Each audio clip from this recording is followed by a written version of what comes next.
Welcome to another video from theplayersaid.com. My name's Alexander. And I'm Grant. And today we're doing a debrief of our experience at SD Histon, which is the San Diego HistCon. Historical Games Convention. I think it's the official name. But yeah, you'll see that abbreviated as SDHC all over the place. It is a small convention, is what I would say. I think they have like 150 people registered, and they had about 135 attendees actually show up. And it's organized by Harold Buchanan and a board of people, and it's been going on for a few years, and it's out in San Diego. Yeah, I think their first one they said was in 2016, which shocked me because I know we didn't really come on the scene until 2016, but no, but I don't think I had heard about it until like 2020 when they were doing the digital ones. Got it. But maybe it's just run out of ignorance. But yeah. Harold contacted us and was like, "Hey, you should definitely come." And I think we talked about it like vaguely briefly here and there. You know, I think we do with a lot of things. I think the only thing for me is the length of the trip out there. Right, it's all the way on the left coast. Yes. From us here in Indiana. That's flights, hotels. Can be expensive. Was expensive. Yeah. And so it was one of those things where it was like one day, and it was just bit the bullet and did it. Yeah, one day for us typically happens in a millisecond decision overnight, and we're like, oh, we're going. Yeah. Look, I found this flight. Oh, we got this hotel. Bam, we're there. I feel like it's kind of those things where it's like, oh, well, think about it, and it's just like, then it's like done. And that's very much how it was. So we kind of decided that 2 months before, and we're like, all right, well, I guess we're going. So we did. And I was very glad that we did. It was a good time. It really honestly was. Yeah, had a blast. Just to start off, it was a really good time. Mm-hmm. It was well worth it, what we did, and kind of everything that went down. But just kind of wanted to sit down and kind of talk through what our experiences were to see if that's something that you guys might want to do in the future as well. And I would say, yes. You would want to try it. So, first of all, somewhat of a nightmare travel-wise. We'd planned to go out the Thursday night, after work on a Thursday, fly out Thursday, and we'd get there at like midnight, crash, and then the con officially starts on the Friday morning. I thought that was a solid plan. It was a very solid plan, and we had everything ready, packed and ready to go. We were there excited. At like 5:30. We're all in line, going through security, and it's like, oh, nothing can go wrong. Yeah, and the plane never left Indy. We did not even get onto the plane because they had some hydraulics fluid leaks. some mechanical issues, and they were not getting it fixed. And so eventually the flights were cancelled. We were lucky enough to get ourselves booked onto flights very early the next day. Well, I'm not sure it was lucky. I will give big kudos to you. I'm an idiot. I'm just sitting there listening to their stupid announcement. Oh, we're going to be delayed 10 minutes. Oh, 20 minutes now. And you're like hopping into action. Well, super travel expert extraordinaire Alexander jumps up, and I'm like, where did he go? As like a little cloud of dust. And I've traveled a lot internationally, going back and forth to see my family. And so there's like code words and things that you pick up. So when they say things like, hey, they're having a mechanical issue that they're looking at repairing, we don't have an update yet. And we'll give you an update when we receive an update. That means they've no idea. They don't have a timeline. And so it's just like, okay, we got to get this sorted. So yeah, I got up there. Did you like push anybody out of the way to get up to the counter first? No, but because you were like, someone thought that I did, but I was like, no. I'm behind these two people, and like this person wasn't even aligned. It's kind of chaos. But yeah, I was behind like two other people. But we got ourselves rebooked onto very early morning flights in the next day on the Friday morning, which was fine. I don't know if it was really that early. It was like 9:30, but no, but we had to like get up and be there. So we eventually made it. But what that meant is that by the time we flew into San Francisco and then down to San Diego, it was probably, I think we arrived at the con at like just after 3. Well, I think we landed at 2:30. Yeah. By the time we got in lift over to the hotel, it was 3-ish. Then we had like a 0.8 mile walk because we weren't really cognizant of how far it was away. But I think it was 3:30, 3:45 that we actually set foot inside the Portuguese hall. Yeah, which was, that was a bummer in the sense that we had planned so that we would have like that whole Friday, and we just missed a good half of the day that the convention was open. But We got there. We stayed just about a mile away in the Holiday Inn. And a lot of other people had stayed much closer, but some of those hotels were maybe a bit less reputable. Yeah.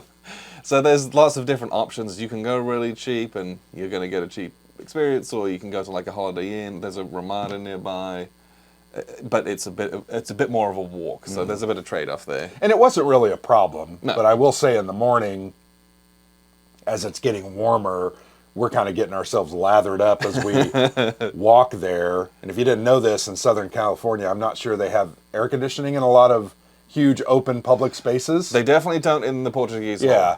So we kind of got in there and we're like, we're all warm now. And the building was warm because there was 130 people sitting in there. And that was probably my only issue with the trip. And it wasn't even that big of an issue. No, and partly that's like my own fault for booking the hotel where I did. And next year I probably would try to get a little bit closer or figure something out. But it worked out well. I thought it was a nice place. But yeah. Kind of a motel, right? So you would drive up in the front and our rooms were right there, which is kind of cool. Well, that was just our section of it. There was also like two Hotels, other sections that were more... It was kind of a big complex. Yeah. But the Portuguese hall itself, where the convention is held, is I don't know what this it is. little Portuguese cultural center where they have like a kitchen and this big conference hall where they clearly like get together and hold events and things like that. You kind of walk right in and it's just like one big old room with no air conditioning. And it was just lined with tables and filled with people playing games and just kind of hanging out. Yeah. I would say that the atmosphere was very relaxed. I don't know if there was any like official events. It's more like you signed up for things or you'd organize games to play with your friends. Well, I think that Wargaming boot camp might be somewhat official, but I'm not really sure. Yeah, I think that is. And then there's... Wargame Bloke runs that. I think the ticketed stuff is like the Coffee with Harold, and they do like a seafood lunch at one of the local restaurants where it's a bit more, you can't have 100 people show up. Yeah. And then maybe the seminars, maybe? I don't think so, though. Those seem pretty relaxed. But that was that's the kind of general vibe. It is very chill. Go pick up your badge, and it's just like mix and mingle. We had a few pickup games because we didn't really organize anything like official beforehand. We played in some events. And so you can go there and have whatever kind of experience you want. Yeah. If you want it to be rigid, they have a Discord where you can have booked and like organize all these games at all these times. You can do that if you want.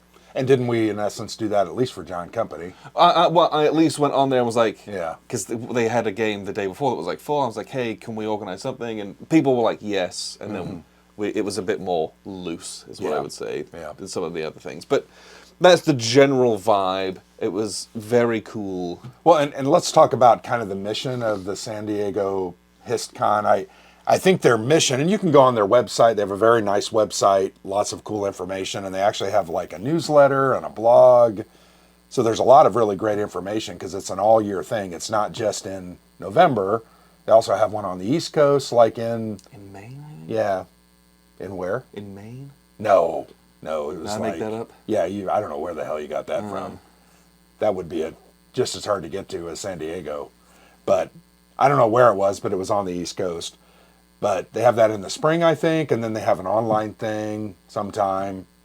So there's several events that they do, but their mission, right, is to create an open and inviting environment for historical gaming, right? War games, historical games, card games, etc., that kind of focus on history. So they attract a lot of like new designers and designers that do non-traditional hex and counter war games. Like Matthias Kramer was there this year, and Maurice Suckling was there, and Dan Bullock, and a whole bunch of folks. We'll talk about that, but that's their mission, right? To create an inviting environment, a little more diverse environment where people can enjoy the hobby. And to me, when you walk in the room, you feel that difference immediately from the people that are there and the game types that are there. There's still pockets of hex and counter war games, and that's great. The Revolution Games guys were there with Shiloh set up in the Blind Swords. So a little bit of everything, but that's kind of what they are trying or striving to create. Yes. And it's kind of cool. Yeah, it's very, very neat. And then on top of kind of all the open gaming and stuff they've got going on, they have this kind of separate room where they run a lot of seminars, especially on the first 2 days. And there are times where it's just kind of back to back to back. Because that's one of the things I'll say about the event is we kind of went there and it was very interesting where like almost 60-70% of people there were somebody.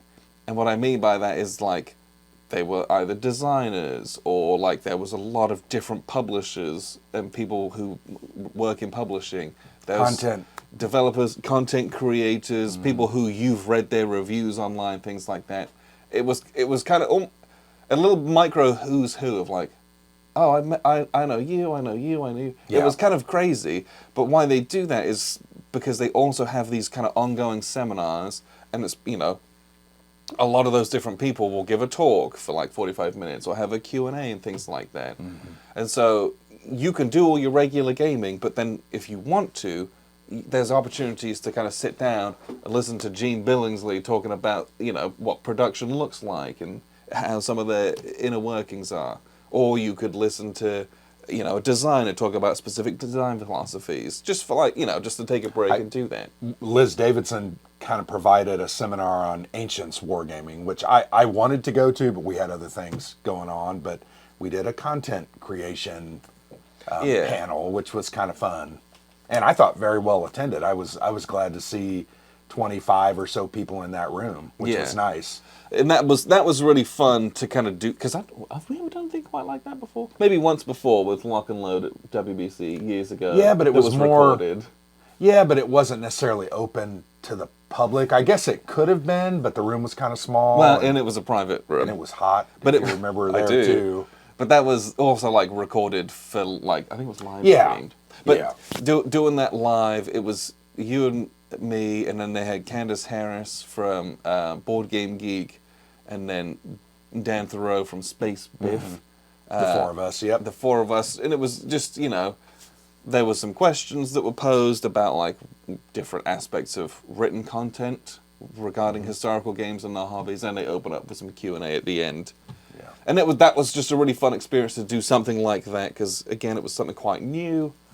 And it was also very enjoyable. I thought it was very interesting because I think my perspective on wargaming is a little different than some of the others that were on the panel. I think that's fine. To me, having a little difference of opinion is a good thing. I think there were good comments made by everybody, good insights into, you know, what a lot of the questions I enjoyed was like, what do people like to read? What does well in your posts? And I thought that was interesting. And I think the stuff that does the best is, frankly, Hex Encounter Wargame stuff on our blog. When I do those, they seem to get more views than others, but also the strategy or the insight into not just a review of the game, which I don't really like to do written reviews, frankly. First impression post, but that's different. But like, it was interesting seeing, because that's the kind of stuff that sits better with our written audience. Sure. But that's totally different from something like what Candace Harris does. Yep. Where it's more like news functions or like short lists of upcoming things. Yeah. Because they send out like email blasts and stuff like that. Mm-hmm. And so seeing those differences was really cool. And it was cool to see a variety of very different things that were talked about. And if you know Space Biff, you know, Dan is one of those very well written, very well spoken. I think he thinks about things on a different level than I do, for sure. Yes. And that's fine. I don't have the capacity necessarily to do that, nor is that my focus. But his focus is that really in-depth written, very academic summary. Yeah. And I think his comments, he even made that comment. From my perspective, he looks at things like that, and that's great. That's why I liked the differences of opinion. Yeah. The one comment I think that as I listened to it, I felt like I didn't agree, and I always checked myself and tried to say, okay, am I just being defensive, which I don't think I was. But the comment was made about, you know, war games need to show the historical atrocity side of things. I don't always agree with that. What's the focus of the game first, right? Yeah. Is it focused on the operational issues of combat, or is it focused on the behind-the-scenes struggle of ideologies to get to the things like the combat. I think there's different focuses, and I don't think that every game has to show all of those aspects. I don't know if you want to comment on that. You look like you don't want to comment on really. that. But that's fine. It was discussed at length at the panel, and it was a very interesting discussion, that's for sure. Yeah. So, and I say that because if that's the kind of thing that you want to get into, SDHC is a really good place to do that. They have lots of these little seminars and fora to be able to kind of have those kinds of discussions and talk through lots of kind of different topics that you might be interested in, that and in person, which is very different from exchanging on a forum as well. Yeah. And so that was a really cool and a unique thing for us. We've never done that before to kind of experience. That was really fun. Well, it just brings a different side of gaming, right? Yes. A different insight or look inside of how things work. And I think that's always cool. That's one of the things I do like about talking with designers, because you're like, oh, well, that's why you did those kind of things. And I just think that's always very interesting. But we go to these things for what? To play games. To play frickin' games. And that's a comment I think people continually say to us, boy, you guys were playing a lot of games. I'm like, isn't that what you're here for? I'm there to play games. We're the rope dropping, hardcore planning, maximize efficiency kind of people when it comes to conventions, typically. I really don't want to be sitting off in the corner talking to 3 people when there's 135 people that you could play a game with, right? We didn't get to play games with all of them, but we got to play games with Harvey. We can chat over a game. Right, or at lunch, because everybody's got to eat lunch. Yes. But I think we almost played 10 games. I think it was, when we were there, which over a 2.5-day period means we were playing games. And some of those are small games. Well, hour, 45 minutes, but you had to learn it. You discussed it, and then sometimes we shot videos over them. So that's what we're there for, is gameplay. When people are like, I don't know how you get in so many games, we do this kind of thing. Like, we'll go to a con, we'll play 10 games, and it was 10 different games, and so that allows us to be able to then discuss those games and have made interviews and things like that. And that's kind of half the secret sauce, is we cram as much as possible. And it's kind of funny, because I see this every time we go to one of these conventions. I have the anxiety or the angst over, well, I already told this guy we wanted to play his game, and now this guy wants to play, and there's a difficulty in cramming into a 12 to 15 hour day everything that you want to do. And there were things that we didn't get to do. Yeah. I wanted to sit down and take a look more closely into the 2 Levy and Campaign series designers that were there, Justin Facino and Jason Wolanowski. I wanted to look at their... Yeah. Is it Wolanowski or Wolanitz? I don't know. I think it's Wolanowski. Sorry, Jason. But we didn't really get a chance, right? We talked to him briefly in passing. Steve Carey was there. I wanted to talk to Steve Carey about some of his designs, but we just didn't get to. Because we were playing games. It just means we'll have to go back again. Well, sure, and then there'll be a whole nother group of games, and over 3 days we'll have the same experiences. But we go for games. That's what I go for, and I think that's what you go for too. And it doesn't matter which con it is. I'm going there to play games with as many people as I can, because that's Well, we always want to play a couple of big multiplayer war games, which we played a couple of those, and then we always want to check out some new designs that are upcoming, or new prototypes, or new things that were announced but not necessarily finished yet. This In the Shadows is a prime example, and I think we did all of that. Check, right? And had a blast doing it. I had a blast. So the other thing I think about San Diego Historicon that you're going to find is there's a lot of designers. I mean, right? It was like half the people there either had designed a lot of games or were designing their first games. Yeah. Like, it was kind of crazy how many prototypes there were. And it was like, people would have like 3 or 4 different prototypes. Yeah. And, everyone had something almost. Sure. There was very few people who were there just like locals who game. Well, I think there were 30 or 40 people like that. And I don't want that to scare anyone off, because that is very welcome. Yes. People just to come to play games. And you should. There's a lot of people there that bring their games to play, so you end up kind of playing those games. Yeah, like, you can go and play your regular con games and stuff, but you can take this opportunity to I can go and play Seljuk. That's not even available. Right. The designer's right there, and you can ask his him, prototype, and he's going to be so happy to show you that. Yeah. like you can take advantage of some of those extra cool opportunities that you might not see at other cons, just because it's so concentrated with how many designers are there. Well, and very similar, I think, to WBC, the World Board Gaming Championships that we go to every summer. We're not going next summer, unfortunately, but it's the same kind of environment. You can find designers with their prototypes and just kind of zigzag the room playing these different games. But let's just name some of the designers that we saw there. Didn't necessarily play all their games, but Justin Facino, Jason Walanowski with their Levian campaign. Yes. Steve Carey was there. Steve Carey has designed like Levian Mass and Malta, 1942, those States of Siege series games. Cool guy. Didn't get a chance to talk to him. I know Zilla Blitz did. Who else did we see? Dan Bullock. Dan Bullock was there. Joe Schmidt yes. was there. Sam London. Yep, and we met him. He's a new designer, and my gosh, he has about 35 different games in tow. We played Firefight Tactical from him. We saw Absolve from All Allegiance, which is an upcoming AmRev strategic level. Not really sure what kind of game it is because we didn't get a chance to look at it. Yeah. And then we played his Microverts, which was a lot of fun. Kai Jensen was there. Yep. And everybody knows Kai from Combat Commander and... Yeah, she did a lot of development work and has co-credit designs on a lot of other games. Yep. With Chad.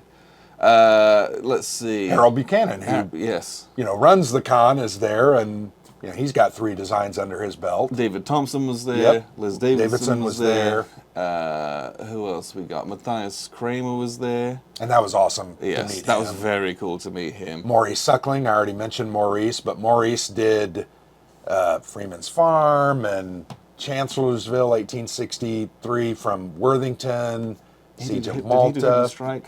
He did as well. Hidden Strike AmRev, and he had a prototype in tow, and we played it. We'll talk about that in a minute, but that's just a smattering of the design. Alex Knight with his, Land and Freedom, but also we played his Harper's John Ferry Brown game. And he had another game as well. It was Hammer and Sickle, yeah, which looked really good. We didn't get a chance to play it. Kevin Bertram was there from Fort Brown Circle. Was there. Tori Brown was there, Votes for Women. Jason Matthews, Ananda Gupta, Imperial Struggle and Twilight Struggle.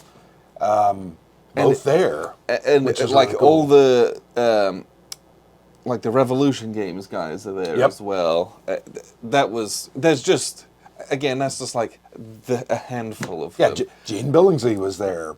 He's designed several games. Mr. President was the most recent one we played. But as you looked around the room, that I was like a kid in a candy store. I want to talk to that person. I want to talk to them. But we only had 2.5 days. Yeah. We would have got more in had the flight not boogered us up. But that's the kind of... that's even a microcosm of what you're going to experience. Well, and they're such approachable people. Nobody said, no, I don't have time for you. Everybody has time for everybody. Yes. We talked to all kinds of people, played with all kinds of people. It's just a very welcome, friendly environment. And when we were there, there's not like a vendor hall or anything. No. And so I think he said in the past they have. I think they've had one event, but it's like what that means is that most people aren't there to work. Yeah. There's networking and stuff that's going on, but so no one's in work mode and I got to be at the booth. Leave me alone. I'm busy doing transactions. Everyone's just kind of sat around, just hanging out, playing games and talking mostly. Yeah. And so that it just makes it that much level a bit more where everyone's a bit more accessible and not necessarily impeding, where at other cons we've been to, it's kind of oh, I'm so sorry, I just want to say hi. Right. Bugger off. But yeah, it's a very cool environment. That Friday night we played Firefight Tactical with Sam London. Very cool game. That's on P500 on a GMT's website right now. A very unique game, for sure. It uses dice, kind of a common pool of dice that are rolled. The numbers stick, and then you have to use those for your actions. And it's a dice assignment or dice placement that then fuel your actions. That was very cool. And then it's almost like an upfront style board with cards for terrain, but your pieces have a bunch of actions and you're moving those around. And you can, just like in upfront, you can scout into a position or a card, and you can replace it with a better card. So it's very light, very fun, but I think there's going to be a lot of replayability to that. I think we had immense, yeah. 10 or 12 scenarios, I think. We only played one, but it was a blast. I had a great time. We shot a video with Sam. Yes. That was our first thing. Then we did our content panel. Yes. And did we do dinner that night? We did. Yeah, we went to dinner with Sam and with Kai Jensen. And I feel bad because I spoiled some of Kai's upcoming designs. And I didn't really think about it, but I, just as a Combat Commander fan, I kind of threw out, yeah, there's some cool things. Hey, these are their next 3 products. If you're interested in that, I'm not going to mention it on the video because I feel bad, but it is in written a post, and I'm not going to take the post down because it's already out there. But there are some new products coming from Combat Commander, which are very exciting looking products. Yeah, they're a ways down the pipeline, I think, but very, very exciting. Yeah, but I'm sorry, Kai. She's a great person, very interesting, very unique. I loved her Dominant Species shirt that she was sporting on Sunday, I think, which was really cool. But that was a great discussion with them, and we had some fantastic Mexican food there in San Diego. And I don't know why I'm surprised, because literally the Tijuana border is, like 8 miles to the south? Yeah. But the salsa was amazing. The chips were absolutely amazing. And the food itself was so good. Amazing. Yeah. So, and we actually went back one other night by ourselves and had a great time. I ate more chips there than I've ever eaten in my entire life. And I'm diabetic, and that's not always a good thing. But yeah, that was our first night. What did we all when we came back from dinner? We played 1905, Peace 1905 with Maurice Suckling, which is in a prototype form. Yep, and it is so good. And it's so unique too. Yeah, it's this little game where you're trying to sign the peace treaty after the Russo-Japanese War, and so it reminded me in a way of Versailles 1919 on a much smaller scale. Yes. And it functions differently, but it's that you're trying to win issues to your side and have them in your favor. But in this one, it's you can't win too much because the other side won't sign. There's and then tension. And then you're going to lose because you were unwilling to bend a little bit. And they walk away from the table, and you look like the tool, basically. Yeah. And there's a few other things to it, but the actual gameplay where you have these issues out, and you do it, there's like, I think there was 3 issues. Like each year, and we did like 3 years, you did 4 or 3 rounds turns. Of 3, something like that. Yeah. 4 turns. And you're just playing these little cards, but it's a fixed hand of cards that has fixed values, and everyone knows what they are. And because you both have the same cards. And so which was very unique. And that's a very Euro mechanic. And we've played a lot of games where it has that kind of thing, where it's almost action selection in a way, but it's more like influence bidding. And I put it face down, and then you put one face down, but then I have to flip that one up, and then I place another one of mine face down. So your hand gets slowly revealed that you've played. Yep. And the order in which you play these and trying to like bluff or feint with these things in this tiny little format was so fun. Well, and above and beyond that, each side at the beginning, in essence, I think you kind of drew, or maybe you drafted 3 issues that were very important. Those were just drawn, And you have to win 2 of those 3, or you lose the game. Or your government won't sign it because you haven't fulfilled your national interest. So the things that were the most important to that side, the national interest, so that was interesting as well. And there was one part of the game, I can't remember if it was an event, but we got to switch a couple of those. Yeah, I think you had an event where you could switch one. And that actually I didn't get to do that. Saved my bacon, because I had already lost the 2 issues that I needed, so I was able to switch those out and get a couple that I needed. So that was unique, but the concept of not winning too much is really fascinating. So you had to be very, very careful, because you have cards valued 0 to 4, and man, you could play the 4 down and win an issue pretty easily, but you might throw a 0 down once you see that 4, because you're like, well, screw you. And the tension goes up on the difference, which is 4. and the track has 9 spaces. So 1 or 2 of those, and you're done. But then, and then on top of that, you play your little 4 card. That's gone out of the game. Yeah, it's you gone. now don't have that big punch to win something you might desperately need. And so, how and when you play all of your cards is very, very important. Yeah. It was a very cool design. I look forward to seeing the final product. Well, of the final thing I will say, each of the cards had kind of a different ability or text, so it was a value, but it also had some, I'm trying to think of, like, reduce tension, or one of them was like, keep this card. The zeros were typically... Or the listen was like, you can play another card on top of this afterwards. Which was very important. Very strong. So it's such unique mechanics that created a 30 to 45 minute, very cool game that you could play kind of as a cool down at the end of the night. Did he say who was going to kickstart that one? I don't think so. I don't think that one has a fixed publisher. I wrote it in I think it did, but I don't want to say who it was. It's coming at some point, and it was very, very cool. I enjoyed that a lot, and that was kind of, and we shot a video with him. So we Yes. got 2 videos that first night, and I was like, oh, wow, we're on pace to get like 10 videos. Well, that slowed down significantly, but that's okay. Yeah, that's fine. It was also, it was bedtime at that point, so we crashed for the night. Well, and bedtime is because we went to bed at basically like 1:30 Eastern time. Yeah.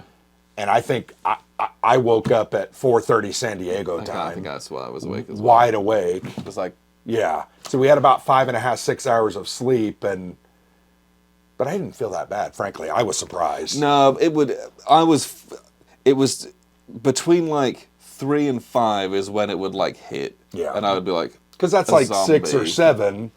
Oh, then, 3 or 5 in the afternoon. Yeah, and usually that's when it would hit me the time. I could like have a Coke and then pick it up for the rest of the night. Got it. That was, it was... Yeah, there's a time difference. There's a time difference if you come from anywhere else, that's for sure. But on the Saturday morning, we got up and we played with Matthias Kramer. We played his Lenin's Death. Fantastic little card-driven game. Yeah, it's another small format game. Plays in like 30 minutes. And it's 2 tracks with a bunch of different things on each one. And it's lots of different tugs of war going on, basically. Yeah. So, and it's basically Trotsky versus Stalin, as Lenin had, 2 or 3 strokes? Yeah, he has a couple strokes and then he dies. And that happens in the game. And it's you're vying for control of the party to ascend to party leadership afterwards. But it was... Think Watergate. Okay? That it's different, but it's that style of game where it's going to fit in a little half-hour. It's even shorter than Watergate. I think that's like more 45 minutes. Well, I think if you go the full time, it can be 45 minutes. Yes. We had an auto win condition at about 30 minutes after like 2 turns or 3 turns. Yes, but the cool thing with Lenin's Death is that it's a CDG. You have your ops and events, but you play out of a shared hand. Yeah. You have this, I think there's tableau. 5 face up and then 2 face down. And each one can look at only the face down one on their side. So you know the one face down that's in front of you. But not the other one. Not the other one. And your opponent can actually blindly play that card. Blind. I don't know why you would do that. Unless maybe the other options in the tableau are not good for you. I did it once because of that was the case. Like nothing else was great. I was like, no, it might be really good. Yeah. And it turned out to just be like, it was fine. Yeah, yeah. But playing out of a shared hand, it reminded me of Firefight Tactical, where we were playing out of this shared pool of dice. It was that same feeling, which is am I playing for my benefit or am I playing to screw you over? To like burn deny a card. you things. And so you get that layer in it as well. But it was, you play through it very quickly. Yeah. And it's this little, you win some issues, and those issues have some other effects. You might get some markers, or they might move certain other issues going on. There was a lot of gaminess in it, which I thought was cool. Oh, it is like straight up a game. The little Niet markers, but it was a historical concept with a cool game around it. I enjoyed that one a lot. It was very good. I know he told us who is looking at it. We can't share that, but I would guess in the next year and a half, you'll be hearing more about it. And it's in that 30 to 45 minute card-driven game. And it's genre. Like, really small. Oh, yeah. All of this, by the way, is on the blog. So if you want to see pictures, it's all written up on the blog, so you can go ahead and read about that. So after Lenin's death, we played our 6-player game of John Company second edition. Which we've got right here. Yeah. Boop. John Company is... I have put this game through hell, by the way. Yeah. Should never have lugged it out to California because I got a bent corner. I think this is quickly becoming one of my favorite games. It is very good. I still have no damn idea what I'm doing. Yes. I understand what I should be trying to do. But making it happen is a different story. Well, and the concept of this is cooperative, right? You're trying to keep the company alive, but are you? Question mark? Not if you're Harold Buchanan. Well, you're not really. You're trying to simply get what you want out of the game. Yes. But if the company goes longer, you get more out of it. See, and I would like to play a game where that is the case. Well, you have to play with a chairman who's fiscally responsible. Because the 2 games we have played, it is just crashed and burned. They've been 3 turns they've done this, whereas I played a game where it soared and went the whole 5 turns and we made an unconscionable amount of money, and it was a very different experience. I would like to experience that. It's very good when it happens. Hopefully, because I think we have plans to play this here soon again. Well, in a couple of weeks, we can see that if everyone's... Well, and maybe we should make that declaration at the front that we would like to see this one kind of go, but you can't do that. No, you really can't. The interesting thing about the game is you do draft kind of positions and I don't know what. See, I've just had the starting cards. I've just had them dealt before. Well, didn't we draft? We did. That's the first time I've ever seen that done, though. So you just kind of get stuff handed to you, and it really is going to form your strategy. Yeah, at least you're opening. Right. Well, frankly, I think it forms most of your strategy for most of the game. If the game is short and it gets tanked, sure, but because you don't have time to adapt. But if the game actually progresses and you have stuff to do, you have a lot of stuff that's available to you. This is a fantastic design. I love it. It basically is about taking advantage of other people, gaining incentives that help you while trying to keep the company afloat by issuing debt. Yeah. You know, you can pay dividends for those that have shares, and that's kind of a death knell, I think. Paying dividends on the first turn is a terrible idea, but most people do it. Typically, it is a bad idea, but people get greedy because they see, ooh, money. Oh, I've got 3 shares. I'm going to pay dividends. And if you leave that in there and take out more debt, you've got more money to reinvest in the company, hopefully which pays off so you can then pay double or triple dividends the next turn. And the concept is you are trying to take that money, outfit ships, outfit a military that's going to conquer rival kingdoms in India and open more markets for trade, right? That's the whole concept of the game. And then it's like exploiting that trade, getting the money, divvying it out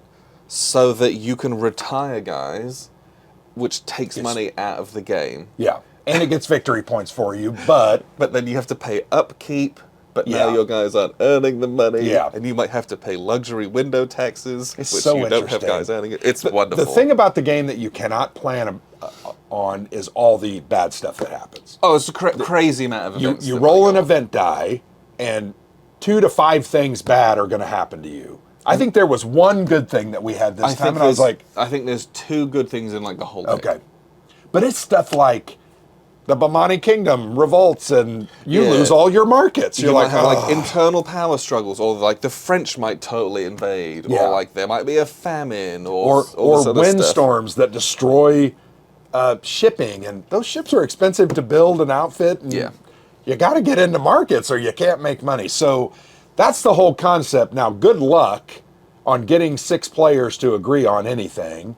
That's the beauty of it. Right. You also don't need everyone to agree. You just need enough people to agree, and then you can buy people off or use some of your little favors that you've garnered from people. Nobody really did that to me because I didn't have any position, and I was like, I think I'm gonna screw the company. I unfortunately never got an opportunity to do that, but I had no shares, right? I wasn't given any shares. You're not invested in the company, so you don't care one way or the other. Yeah. So you're just like, I'll start building some workshops because those are going to pay out if the company goes under. I should have done that more, but no, it's a great game. It is really fantastic. It's very, very good. By the way, Cole Worley was there with his brother Drew, and we unfortunately didn't get to play this game with them. We played another game with them. Yes. But this is a fantastic game. It's a mess, by the way. I still haven't cleaned it up. Yeah, flying with games, it's a whole experience, that's for sure. But we played that. After we were done with that, we went to lunch, which was cool. We went to lunch with Harold, and David Thompson, Liz Davidson. That was really fun just to kind of hang out. Yeah, it was very cool. But then we came back, and then we played Promised Land, which is also from Matthias Kramer, which is also, I don't think anybody's committed to it, and he's kind of dragging his feet on it because of the issues in the world right now. The Promised Land is a game that covers like the Arab-Israeli conflict over the span of about 40 years. 1950s to the 1990s. Something like that. So it's not just like, it's like the Yom Kippur War. That's like one card in the game. It's all of them, right? And that was it. It's a Matthias Kramer game, so it's this little, it's a CDG, and the things that you're doing felt very him. Sure. But it felt more war game than the other card-driven games that we've played. So you have a geographical map. There's tracks, which are areas that are fronts that you're going to fight on and along. And so there's like Syria and Jordan, and then down into Egypt as well. Yeah. It's got all of that stuff in it, but I was blown away by the scope of the game and what it is. I think it played as like 2 hours, or I think it says 2 to 3 hours. 2 to 3 hours is my guess. And it was funny though. He was like, "Boy, you guys picked that up." I'm like, "We're professionals." Matthias, we've played multiple games of yours, and we've played card-driven games, so we got it. I think what I wasn't getting was the strategy. Yeah, doing it well is a different story. Well, don't declare war when you have a hand of 4 one-value event cards, because you don't draw new event cards. No. You have to fight the war with the cards that are in your hand. I didn't know that. We didn't get that part of the discussion. That was the greatest part of the game. Is very cool. The game covering so much time that has a number of kind of short punctuated wars throughout it, that you can just like declare the war when you're ready to do it. Yeah. And hopefully the other person doesn't do it before you. Yeah. But like you're going through this peacetime of like building up forces and like getting them ready, infrastructures, issues, political stuff. Very cool. And then all of a sudden your dice pool like gets reduced by rolling these crappy ones on it, basically. This crisis die. And there comes a point at which you don't have any more dice to roll, or you might just have a really good hand. Yep. And so you're like, I guess we're going to war, because when you declare war, you get all your locked dice back. Yeah. Or if you've got a very good hand, you're like, oh, well, I'm just going to go for it. Yeah. And so, but then like you fight the war with whatever cards are in your hand, you stop drawing cards, you just play all of those, and then you sign a peace treaty, and then you resolve what happens at the end of that. You might get some victory points, you might adjust a few markers on some tracks, and then it's back into peace again. So you've got all your dice, and then it's back to, I've got my hand of cards, I play when I draw, and I play when I draw, and you do it again, trying to build this war hand and get everything else sorted. Yep. And then, hey look, I can declare a new war, and Yeah. you go back into it. The cycle of peace and war in this game is something I don't think I've really ever seen anywhere else. Yeah, it was very interesting. That's like so forward-facing in the game. It was really cool. And even after just one play, obviously each side is very asymmetric. Wildly The different. Israelis have more tanks, more aircraft. The Egyptian, Jordan, Syrian alliance don't have quite the power, but they actually have enough to kind of make it interesting and I think protect themselves, while maybe even focusing on some of the other issues and winning that way. They have like way more dice, but they're worse. Yes. Well, and they're worse because of the 6 sides, the Syrian, Jordan, Egyptian dice have 2 of those fist markers that count as 0 and lock those die, whereas the Israeli die I think they only have has 5 1 dice, but they've only got the right. one symbol So on them. I have more dice, but more sides, so it's a unique ballet of continuing to roll those. I also had some events that I never played because I needed the ops to do other things that could have taken a couple of those dice back. One I played locked 2 of your dice, and I regret not playing that because I was like, ooh, that would have been really... That forces me into really powerful. you, basically. But very interesting because you're building the issues, the infrastructure, and a lot of moving parts. Yep. Very cool, though. Oh, but it was so good. Yeah. Yeah. I want that game because it was really good. The Promised Land. I enjoyed that a lot. Yeah, I'm looking forward to that immensely. And it's only a 2-player game. Yeah. I think that was one of my favorite games I've played for the whole time. It was so good. That and Lenin's Death, I think, were my two favorites. But Matthias didn't want to shoot a video for obvious reasons. Yes, it's not a particularly timely game. But I'm going to say this: Matthias Kramer and his wife Ingen Kunter, they are salt of the earth people. Wonderful, great people. Sat down with us, gave us all the time that we needed. Were very friendly. Now, in their German side conversations, maybe they were like, haha, did you see Alexander's stupid move there? But you understand German. Yes, so they weren't saying that. They weren't saying that, They were saying, ha ha ha, you made a stupid which was probably true. But great people, really enjoyed their designs. The Hunt was their collaboration. Yes. Man, I love that game. It's on my shelf. But I just love those little two-player card-driven games. They're fun. Matthias has made like Weimar, which is huge 6-hour game, and that is finally available in the US. I just saw advertising for that. It is. We still have it over there. Massive, right? Yes, 4-player, 6-hour, crazy Euro game, which is a blast. The Weimar Republic, and it's only 4-player. Yes, I don't think you cannot play it. Add a bot? I don't think okay. So. That's the problem. It wouldn't be good. You got to get 4 people together for 6 hours, but it's a fantastic game. There's really there's nothing else in between that. No. It's that, and it is amazing. It's bombastic. But it was great to get to meet Matthias. Yes. We've played a lot of his games over the years. And he did Watergate. He did Lancaster. Yeah, I know. I looked at him on BGG. I was like, when he brought that up to me again, I'm like, dude, I have Lancaster on my shelf, and I really enjoyed that game. And like, there are other people who have played that, but it also feels like we're the only people who have played that. Yeah. Because it's this like old game from Mayfair that like isn't the prettiest looking thing in the whole world. But it's I don't know anyone else who's played it. Actually, it made me want to play it again. Because I remember playing it and thought, wow, that's really fun. We played it at least twice. Yeah. So I've got it on my shelf. I should have brought that rule book and had it signed. But anyway, thank you, Matthias and Ingen. We really appreciated that opportunity to meet and play wonderful. with you. And I'm telling you, those two games, Lenin's Death and The Promised Land, keep your eye out for those, because those are going to be special. And I think after we finished that, we squeezed in Night Witches. Yep, with David Thompson. Liz wasn't available, so David ran us through it. Man, that was awesome. Yeah, fun little solitaire game. game. We played it co-op. There's a co-op option, but it's a small game, so doing it solo is no big deal. But it deals with the female pilots on the Soviet side during 1942, 41 and 42, as the Eastern Front is in full swing, and they've got like little missions where they're bombing supply depots or strafing, forward bases, those kind of things. So it's about getting through that. It's a bag builder. No, not a bag builder. You're pulling out the enemy defenses that you encounter. So it's really cool. But you draw from your bag, which you build a little bit. Right, you build the resolution bag. So there's a little bit of that. Very fun, unique mechanics. Little map, and you go through different hexes, and you're going to put out things that you can find and see, and then you get shot down. And we died. But we actually got 3 of the 4. Yeah. So our death was great.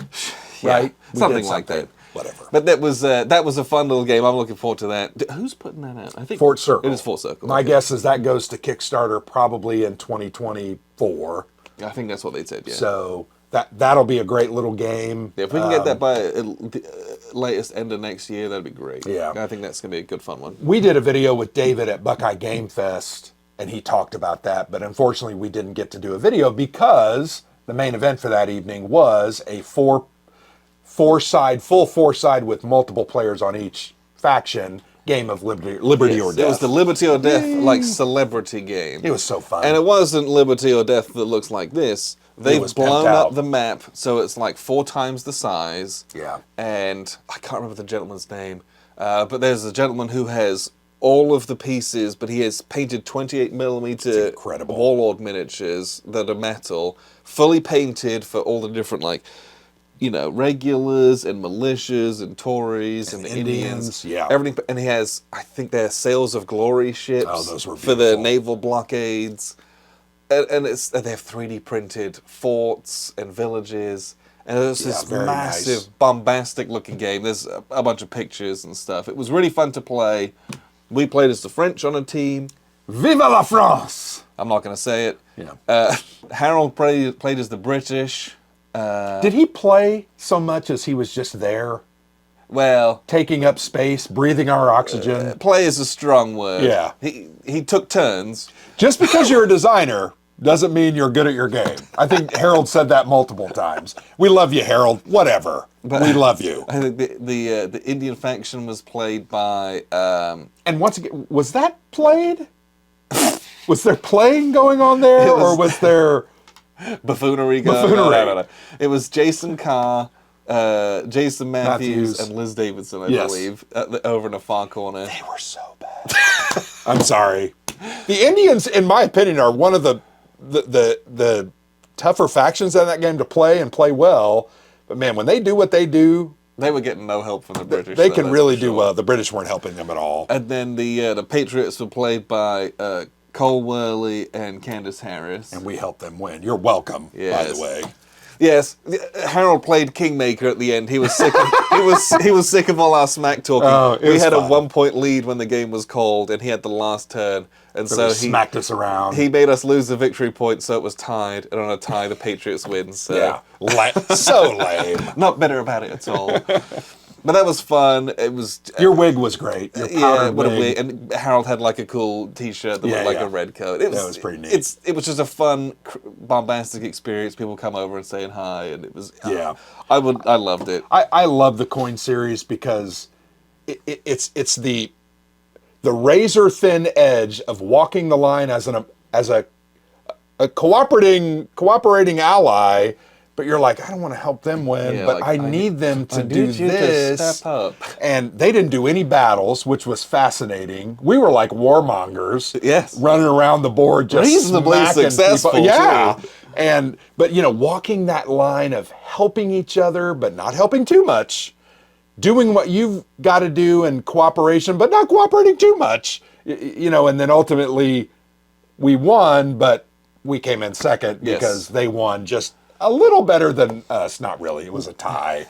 Maybe we should have fought or something. But that game always, I think every coin game, every play of every coin has at least one moment where you're like, ooh, I've never seen that before. Yeah. And it was the way that the Indians and the Patriots were just going at it. Yeah. Over in the West was wild. It was. Wild. It was really cool to see. Lots of raiding and rabble-rousing going on. And doing that back and forth. Never seen so many markers. That was really cool.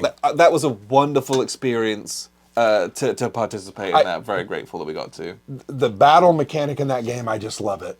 Because you create your forces and you're like, oh, you get 2 dice and the defender only gets 1, and then you roll those and then you determine how many losses it is. But I love the win the day mechanic in that one. It's very good. When you win a battle, you can switch the feeling of that colony where the battle took place. And I think we did that twice. At least Which twice. was way cool. And then the blockading with the French is always fun. Yes. I was very worried about us playing the French because they're kind of boring, but they were in the battle from the scenario, from the moment we started. The French are boring in the early game, that's for sure. Because they don't really do much. Yeah, once they get into it, it's a different story. Yeah. But yeah, that's the struggle with the French is early on. It's like, I'll just like give you some money. Yeah. Or like, I'll take an event. Yay. But once they sign that treaty and you can go whole hog. It's fun. You don't have as many pieces as the British, but it's like, let's go. It was a good time. Yeah, that was wonderful. Did we do anything else that night? I think we just went to bed because it was very late. Well, they had the cake cutting ceremony, which was like the Marine's birthday. That was very cool. They cut it with a saber.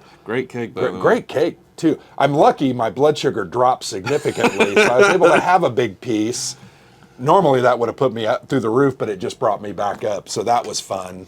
Then we went to bed, and Sunday came around, which was another packed day of gaming. We started the day off with a game with Alex Knight, his new John Brown design. Yes. It's Harper's Ferry 1859?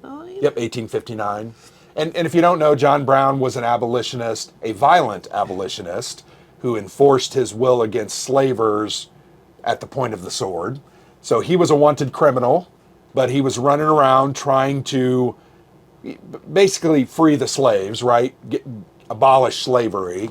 So it's a very cool game.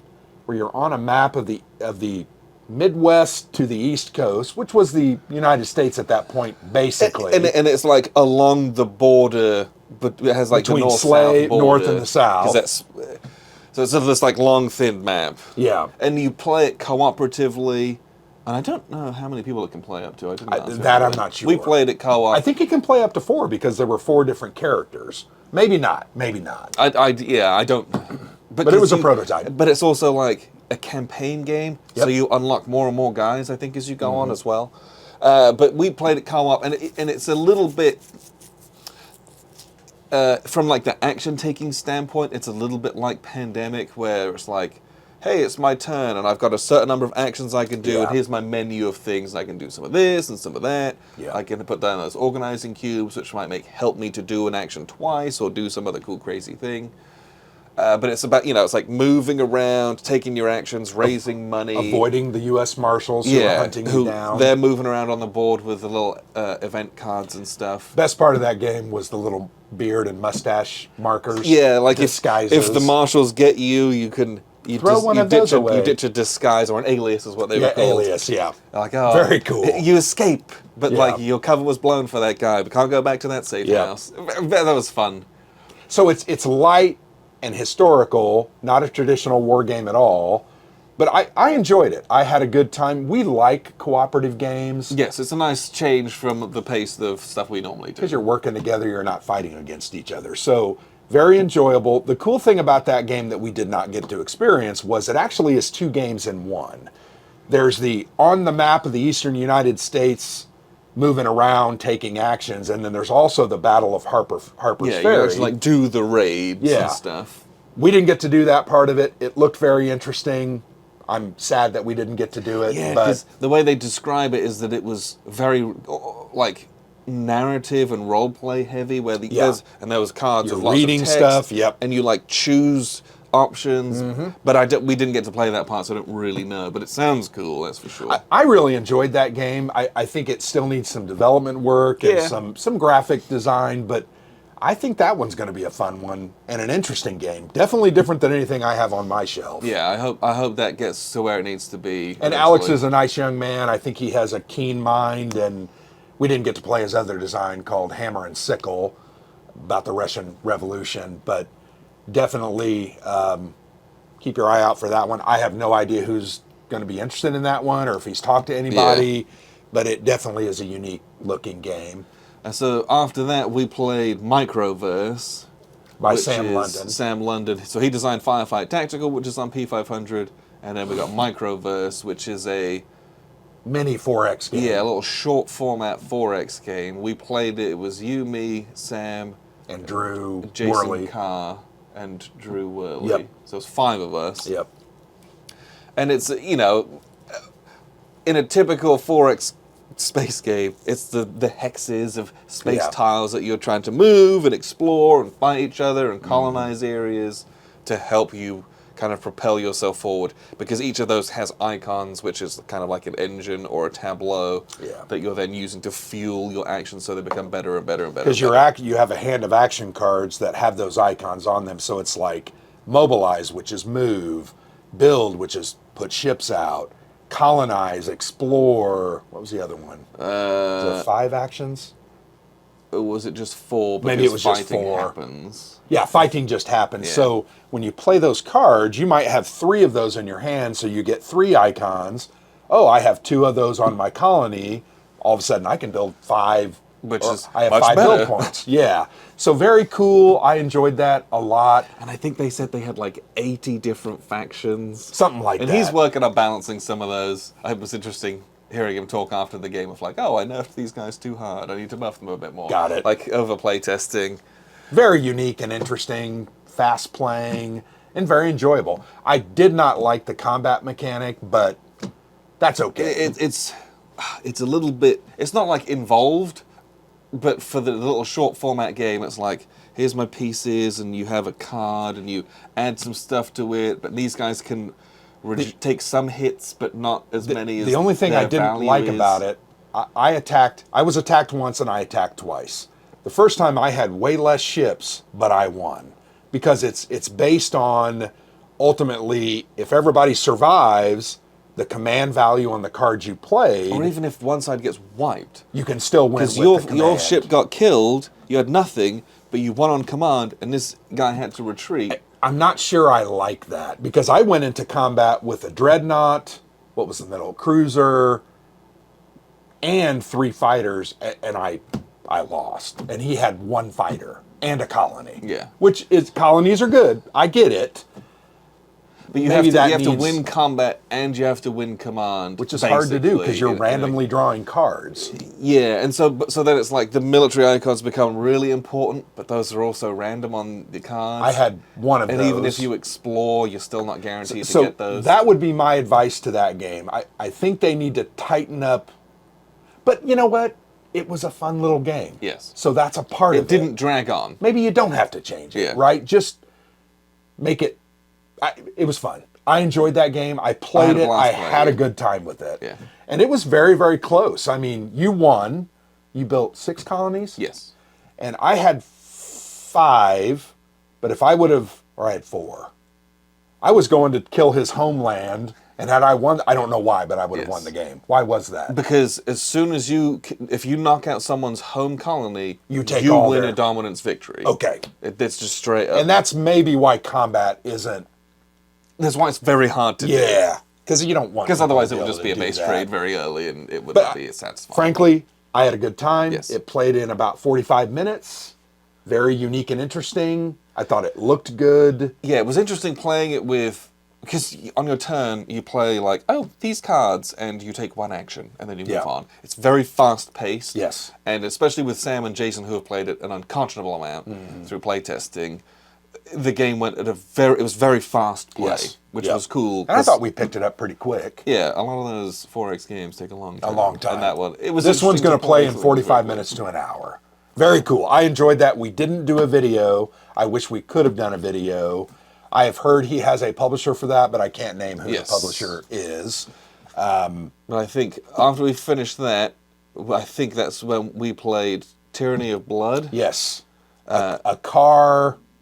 I can't remember his last name. Started with a B. Yeah, you can't. I can look it up. You keep talking. I will. So nice young man, by the way. Yeah. So this game won the Zenobia Award a couple of years ago, and it is a game about the caste system in India. Yep. And it's a game of trying to like. And it's over like 200 years, wasn't it? Yes. Like starts in 18. Or I'm sorry, 17. It starts in the 1700s and ends in like 1950 when Indian independence happened, basically. And I think it's 1750 because they said each term was about 50 years. Yeah, so about 100, 200 years. It's a very big game, which was interesting because we played a lot of small and short format games. It's Akar Bharadwaj. Yes. So very cool guy.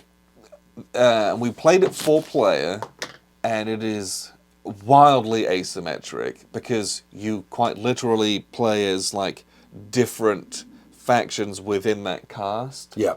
And there's like 2 separate boards. There's like a geographical map of India where you're putting in like influence and trades and armies and stuff.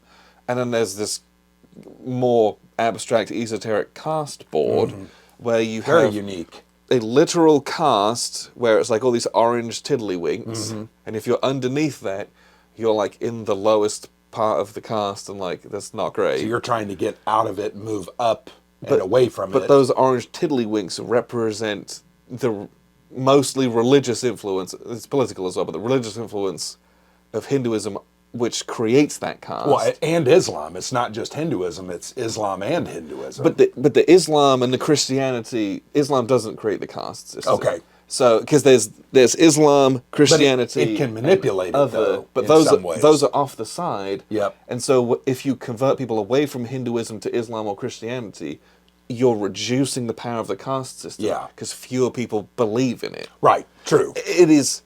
So fascinating. That's like this whole... It's like... There's really 2 games in one almost that's going on because, you know, I played as the trading faction, and whilst I kind of care about this, I really don't have as much of a vested interest. As long as my guys are kind of out of it, I'm trying to like maximize resources and trade routes. So I'm dealing with the British. But everything that I do, I'm typically having to pay the worker class. Yeah, which was the... I can't remember the name. Yeah, I don't want to mess it up. But you're going to pay the lowest caste because they're the ones who are doing the labor and all that kind of stuff. And so now they've got money and they can kind of like try to influence other things and get themselves out of where they are. But then they provide like the soldiers for the armies. So it's you got to keep them, because I was the militant guy. I was trying to have kingdoms conquer other kingdoms to open up trade routes for you so that I could make money off of you. Yeah. It didn't really ever work out for me because I couldn't roll for crap. Well, the British kept... Yeah. But my rolls were absolutely atrocious. You didn't roll a single success, I think. I needed to roll a 6, and I was rolling 3 to 5 dice. Never rolled one. Yeah. And I did it 4 or 5 times. Yeah. And that's just the way it is, right? Sometimes it's a game. But very fascinating game. I thought that told a very interesting part of history, something I don't know that I know much about other than what I've seen like in Gandhi. It's more like I know that stuff exists, and I've... Right. But we got the details on it. The details of it, like the different events that are on there, and the things that your factions can do, really helps to emphasize like maybe their focus at a broad level, which was very interesting. That game still is under development. There's still things that need and I to don't be done think he to has it. a publisher committed, although he said he had a handshake agreement with someone. Don't know what that meant. But once again, that game won the Zenobia Award for year 2, I think, right? Yeah, I think it was. Maybe. I think it was a couple of years ago. I can see why, and that's a very unique and interesting game in the historical space that I think we're all going to want to keep. I think once that is ready for publication, after it's gone, because this was very big, it was very complicated. It needs to be refined, and he was taking a ton of notes as we were playing. That'll be a heck of a rule book, that's for sure as well. I think once that's ready for publication, that will be a really interesting game for 4 players. Don't know how you would play it with less. Well, it felt coin-esque without being anywhere near coin, right? It was more complex, I thought. Yes. But I got that same feeling because I was trying to help you sometimes because I wanted those trade networks, but I was also trying to help the other guy, the religious guy, because that helped me. It got my guys out of those Everything things. you do helps someone else. Or hurts someone else. And hurts someone else. Yeah, and so then like everything they do is helping you as well, and it's very unique. To have put that into some kind of playable game format is really a credit to the designer. We did a video with a car after that. It was fairly short. I know we didn't get to ask a lot of questions because we had to go to lunch, and then we went to lunch with Dan Bullock and Joe Schmidt, who designed In the Shadows. Joe Schmidt also has on the P500 Henry. Which is the Levian campaign game. I think the Agincourt campaign, I believe. I think it'll be coming out in the next little while. But then we came back, and Dan Bullock walked us through In the Shadows. So we played In the Shadows, which, embarrassingly, I've had a prototype on my shelf that he sent me for about a year. And we just never got to it. But he sat us down, taught us, we played it. Really fun game. Oh, so good. Yes. And so fun. This one came out of one of the Consim game jams a few years ago, and it's just been... I don't think they won, but they designed it. Yes. And then they've refined it. GMT has signed it, and it's on the P500. And their brief was, take a coin map and make it something else. So they took the Falling Sky. Falling Sky, And they've refined it a little bit, but this game is fantastic. 2-player game, card-driven, lots of unique mechanics. I enjoyed this one a lot. You played the German occupation. I played the resistance, and it came down to the very last card pull. Which is effectively awesome. A dice roll. Yeah, and it's very tight. Which is exactly what you want in a resistance game. You want that feeling of just the oppressiveness. And it's like, you're like constantly on the verge of, or like, I was doing really well. All of a sudden, you're like, where did I go? Like that's that great feel that you get in a game like this. And it was all right there, and it took an hour to play. Well, and the really cool part about it, I think, is the resolution mechanic, where you're pulling these cards, and they're multi-use cards, right? So they have basically resolution for everything. For everything, from ambushes to recruiting to sabotage, uncover, arrest. So cool, but you're drawing those cards, so the more successes you get, like in the area you're trying, you kind of know, oh crap, this is not going to be good ultimately. Or you might get that reshuffle card. Yeah, there's a red reshuffle card. But the best part was the very end. I had gotten I can't remember what it was called. Sabotage removes the alert markers. No, it moves the thing down. Oh, what's that called? Authority. Yeah, the authority. And I was trying to get it down further so that I had to have fewer units on the board to win. And it was at 5, and I had 5 dudes on the board. The very last, you were trying to do an arrest. Was that what you were trying to do? And it's like, oh, you were pulling the card. You pulled the card, and it said success. Yep. And I'm like, damn it! So you won. But that was so great. Yes. That was so great that's the way the game ended. That it can be that tight on a first play is a testament to the design, I think. Very fun, very asymmetric, very good design. I think this one's going to be a winner. It's hit the P500, their number. They've made it. I have no idea what the status of it, but it looks really good. Yeah, it's a good looking It'll be game. out at some point. Yep. Was that the last thing that we played? That was. So after that, we kind of said bye to everyone, and I think we were back in our hotel about 5-ish, 5:30. Yeah. Most people left on that last day. Yeah, but so for example, at like Buckeye Game Fest or even WBC, like everyone leaves on Saturday night or Sunday morning. Yeah. Whereas I felt like we played until about 4 p.m. Yeah. There was still a good lot chunk of people there. yeah. Because I think a lot of people are locals or they fly out that evening. Or they have a 2-hour drive. Yeah. So I think you get more out of that last day than you do at other places. So just give that, even if it's half a day, that's more than you get at other places. But really full 3 days of gaming, interesting discussions, got to hang around with a lot of cool people. I enjoyed it a lot. And it would have been even more had our flight's not been gotten screwed there up. on So time, yeah. We'll leave earlier on Thursday so that we can guarantee the whole day on If we Friday. have a delay, maybe we'll be able to catch a later flight. They also have like a big mixer on Thursday night that's like not official, but it is. It would have been nice to... We weren't going to make it even if our flights did get there because they were getting at midnight. Yeah. But to plan to be able to attend that, I think would be really fun as well. Well, and then we stayed over a couple of days and had a blast. We went to Disneyland. We hung out with Harold Buchanan and Natalia Wojcik something. Yes. I don't want to butcher it. Yeah. She used to work with NATO, now as an educator in the Netherlands. And she's a published author about professional war games. She was very nice. And we had a blast with her and Harold. We went to the USS Midway. Natalia Wojcik. There you go. I knew it was. I knew it was. Yeah. But we went to the USS Midway. We saw the Master and Commander ship. Oh, HMS Surprise. Yeah. Surprise. We went to the.